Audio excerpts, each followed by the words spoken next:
किसी भी दुनिया के दुष्ट को परास्त करने का सबसे सरल हथियार है स्त्री बनना। सौंदर्य परमात्मा ही ये लीला कर सकते हैं।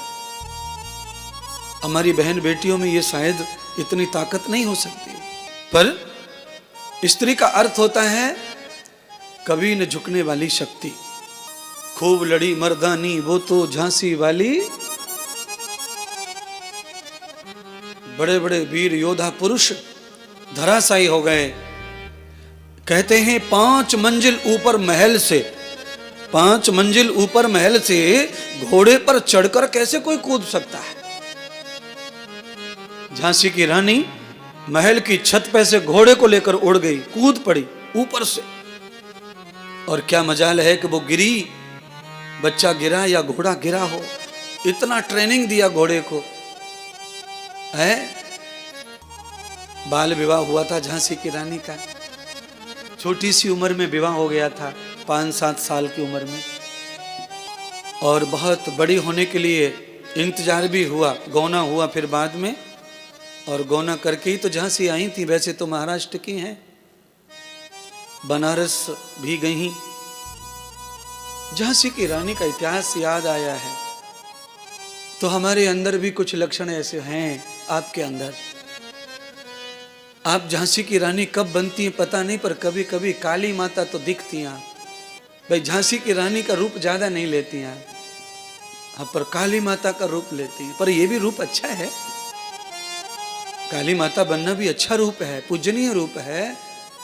महिषासुर का वध करने के लिए चंडी मुंडी चल के आई।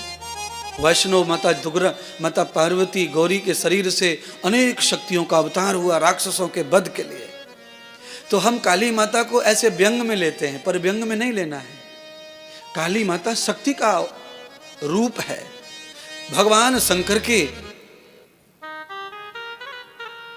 सती के मर जाने के बाद काली का जन्म हुआ, वीरभद्र का जन्म हुआ, जिसने दक्ष प्रजापति को पुनः जीवित किया। भगवान शंकर के अंग से ये महापुरुषों का जन्म हुआ। और इन महापुरुषों का जन्म भगवान ने किस लिए किया? भद्रम कर्णेभिः शृणुयाम देवाः स्वस्ति न इंद्रो वृद्धस्सर्वा, इसके लिए किया, कल्याण करने के लिए।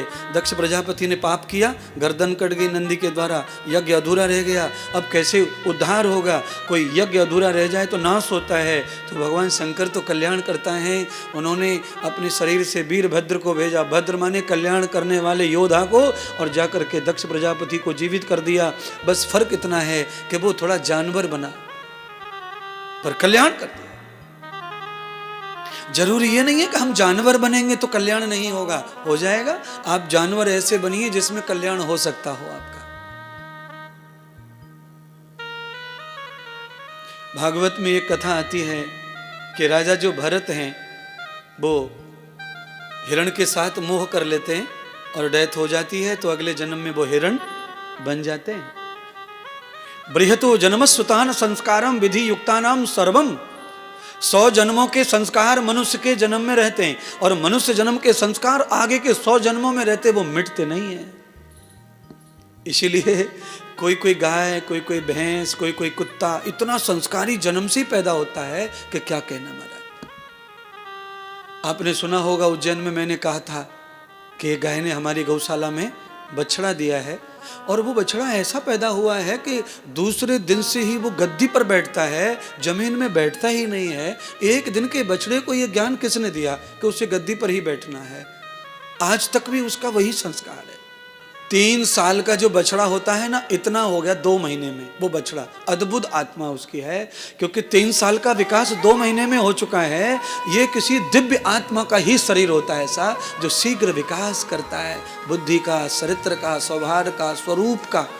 2 महीने में 3 साल का सा बछड़ा लगता है। गौशाला में सारे बछड़े कहीं से कहीं उद्यम करते हैं, कुछ भी करते हैं, एकदम ऐसे बैठे रहता है जैसे नंदी बैठा हो, ठाकुर जी शंकर भगवान का।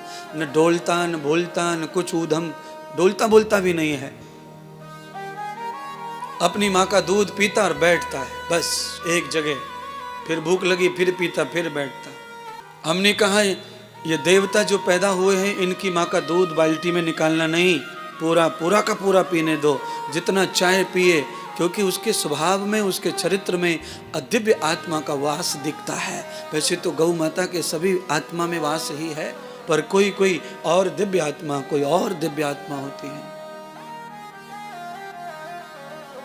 जैसे ही राजा भरत हिरण बने तो उनके हिरण बनने के बाद सारे संस्कार मनुष्य जैसे। जितने भी हिंदू धर्म में व्रत के उपवास के दिन आते हैं, हिरण चारा ही नहीं खाता था, घूमता नहीं था, एक स्थान बैठता था। हिरण का मरण आया, आचार्य कुल में जन्म हुआ, विद्वान के घर जन्म हुआ, ब्राह्मण बना। ब्राह्मण बना, कैसा ब्राह्मण बना? तो कहा ब्रह्म वाक्य न तम पुरुषो धीमहि यावते लक्ष्यम विभुषतम सर्वे प्रपन्नः। जन्म से ही ब्रह्म का चेला बना, परमात्मा की आज्ञा में रहने वाली बुद्धि प्राप्त हुई। बचपन से बिना गुरु के, बिना टीचर के ही बचपन से ही उसे ये लक्षण था, भगवान का लालच था। कई बच्चों को होता है बचपन से भगवान के प्रति अति आकर्षण, कई बच्चों को होता है। कई बच्चे तो 1.5 साल में ही भगवान से खेलना शुरू कर देते हैं।